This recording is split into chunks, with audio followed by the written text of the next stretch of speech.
ರಾಯಚೂರು ಜಿಲ್ಲೆಯ ಮಾನ್ವಿ ಪಟ್ಟಣದಲ್ಲಿ ಮಳೆರಾಯನ ಕೃಪೆಗಾಗಿ ಭಕ್ತರು ವಿಶಿಷ್ಟ ಪ್ರಾರ್ಥನೆ ಸಲ್ಲಿಸಿದ್ದಾರೆ. ಮಳೆ ಬಾರದ ಕಾರಣ ಬೆಳೆಗಳು ಒಣಗುತ್ತಿದ್ದು ಜಾನುವಾರು ಮತ್ತು ಜನರಿಗೆ ಕುಡಿಯುವ ನೀರಿನ ಸಮಸ್ಯೆ ಉಲ್ಬಣಿಸುತ್ತಿರುವ ಹಿನ್ನೆಲೆಯಲ್ಲಿ ಮಾನ್ವಿಯ ಚೌಡಮ್ಮ ದೇವಿ ದೇವಸ್ಥಾನದಲ್ಲಿ ಭಕ್ತರು ಭಜನೆ ಮಾಡುವ ಮೂಲಕ ದೇವರಿಗೆ ಮೊರೆ ಇಟ್ಟಿದ್ದಾರೆ. ಈ ವೇಳೆ ದೇವಿಯ ಮೂರ್ತಿಗೆ ನೀರು ಅರ್ಪಿಸಿ ವಿಶೇಷ ಪೂಜೆ ಸಲ್ಲಿಸಿದ ಭಕ್ತರು ನಾಡಿನ ಮೇಲೆ ಆವರಿಸಿರುವ ಬರಗಾಲದ ಭೀತಿಯನ್ನ ದೂರ ಮಾಡಿ ಸುಭಿಕ್ಷೆ ಕರುಣಿಸಬೇಕೆಂದು ಪ್ರಾರ್ಥಿಸಿದ್ದಾರೆ. ಈ ಕುರಿತು ಮಾತನಾಡಿದ ಭಕ್ತ ಸುರೇಶ ನಾಡಗೌಡ, ಮಳೆ ಬಂದರೆ ಮಾತ್ರ ರೈತರ ಬದುಕು ಮತ್ತು ಕುಡಿಯುವ ನೀರಿನ ಸಮಸ್ಯೆ ಬಗೆಹರಿಯಲು ಸಾಧ್ಯ. ಹೀಗಾಗಿ ಮಳೆರಾಯ ದಯ ಪಾಲಿಸಲಿ ಎಂದು ದೇವಿಯನ್ನ ಬೇಡಿಕೊಂಡಿದ್ದೇವೆ ಎಂದು ತಿಳಿಸಿದ್ದಾರೆ.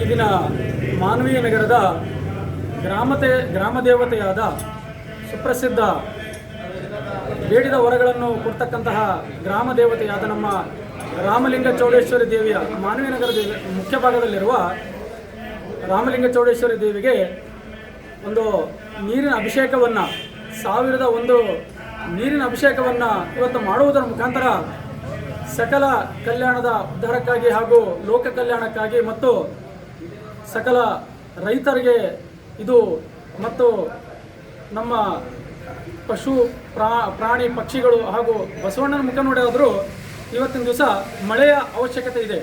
ಎಷ್ಟೋ ಪ್ರಾಣಿ ಪಕ್ಷಿಗಳಿಗೆ ಮನುಷ್ಯರಿಗಿರ್ಲಿಕ್ಕಿಲ್ಲ, ಆದರೆ ಪ್ರಾಣಿ ಪಕ್ಷಿಗಳಿಗೋಸ್ಕರ ಆದರೂ ಈ ಮಳೆಯ ಒಂದು ಅವಶ್ಯಕತೆ ಇರುತ್ತದೆ.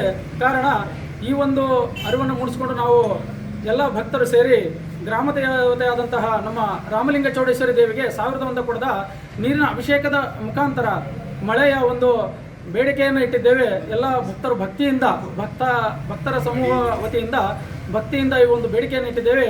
ಗ್ರಾಮ ದೇವತೆಯು ಎಲ್ಲ ಕಡೆನೂ ಕೂಡ ನಮ್ಮ ಮಾನವಿ ನಗರ ಅಂತ ಮಾತ್ರ ಅಲ್ಲ, ಎಲ್ಲ ಲೋಕದಲ್ಲಿಯೂ ಕೂಡ ಎಲ್ಲ ಕಡೆನೂ ಕೂಡ ಸರ್ವ ಜನಾಂಗಕ್ಕೆ ಈ ಒಂದು ಒಳಿತನ್ನು ಉಂಟು ಮಾಡಲಿ ಅಂತ ಆಶಿಸಿ ಈ ಒಂದು ನೀರಿನ ಅಭಿಷೇಕವನ್ನು ರಾಮಲಿಂಗ ಚೌಡೇಶ್ವರಿ ದೇವಿಗೆ ಅರ್ಪಿಸ್ತಾ ಇದ್ದೇವೆ.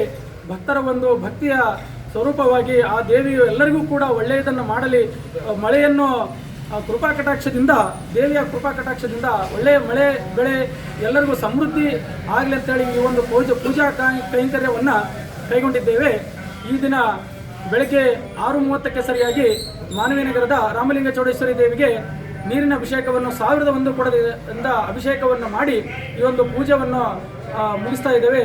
ಎಲ್ಲರಿಗೂ ಒಳಿತಾಗಲಿ. ಭಜನೆಯ ಮುಖಾಂತರ ಭಜನಾ ಮಂಡಳಿ ಏನಿದೆ, ಶ್ರೀ ರಾಮಲಿಂಗ ಚೌಡೇಶ್ವರಿ ಭಜನಾ ಮಂಡಳಿ ಹಾಗೂ ಶ್ರೀ ಬಜಾರ್ ಬಸವೇಶ್ವರ ಭಜನಾ ಮಂಡಳಿ ಹಾಗೂ ಹಲವಾರು ಸಮಸ್ತ ಭಕ್ತಾದಿಗಳಿಂದ ಒಂದು ವಿಶೇಷವಾದ ಭಜನೆಯ